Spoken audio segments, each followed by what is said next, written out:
Hau da kanpaina xume bat, baina uste dugu importantea dela jakinaraztea jendeari zenolako kosteak eta dituen zaborren kudeaketa.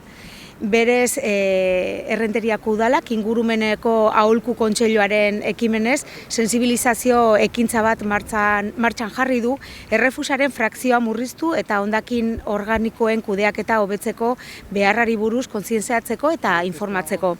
Horretarako pegatinak jarriko dira errefusaren edukiontzietan, jakinarazteko hondakin organikoak edukiontzi marroian botatzeak grisean bota beharrean, onura ekologikoak ez ezik, ekonomikoak ere badakartzala. Gogoratu nahi dugu ere, hondakinak ondo sailkatzeak ere garrantzia duela. Ekimen hau, komentatu dugun bezala, Errenteriako Udalaren ingurumeneko aholku kontseiluan parte hartzen duten erakunde partikularren, auzo elkarteen eta eguzki talde ekologistaren arteko lankidetzatik sortu da. Pegatinetan eta ikusten den moduan, errefusako tona bat kudeatzeagatik 222,64 euroko kostea kalkulatu zen eta organikoarena aldiz 178,11 eurokoa izan zen, hor ikusten da aldea.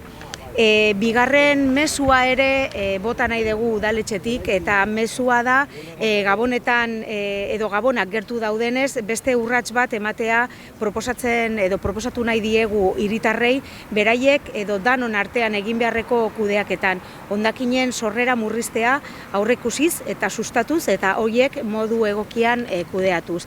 Hirugarren mezua izango litzake, naiz eta Errenterian duela 10 urtetik bereizten da materia organikoa, oraindikan gauza batzuk hobetzeko daudela eta eredu bada edo adibide bada zenbaitetan poltsak, edukiontzi marroietan botatzen diren poltsak ez dira erabat konpostagarriak eta erabiltzen dira plastikozko poltsak. Horrek ere zer dakar? Errefusaren materiaren volumena handituz egiten dela. Gogorarazi nahi dugu, hondakin organiko hori kudeatzeko poltsak udalak ematen ditula, 7 makinak daude jasotzeko poltsa horiek, eta poltsa horiek jasotzen dira edukiontzi marroiak irekitzen dituen txartel hori erabiliz. Atzo izan genuen bilera ingurumeneko aholku kontseilukoa eta bertan ere gogorarazi ziguten hiritarrek edukiontzi marroia erabiltzen delako edo erabiltzeagatik bonifikazioak edo badaudela zabor tasetan. 27ko bonifikazioa dago urtean 40 irekiera edo gehiago egiten dituztenentzat eta 10%koa 10 eta 39 irekiera bitartean egiten dituztenentzat. Eta bukatzeko,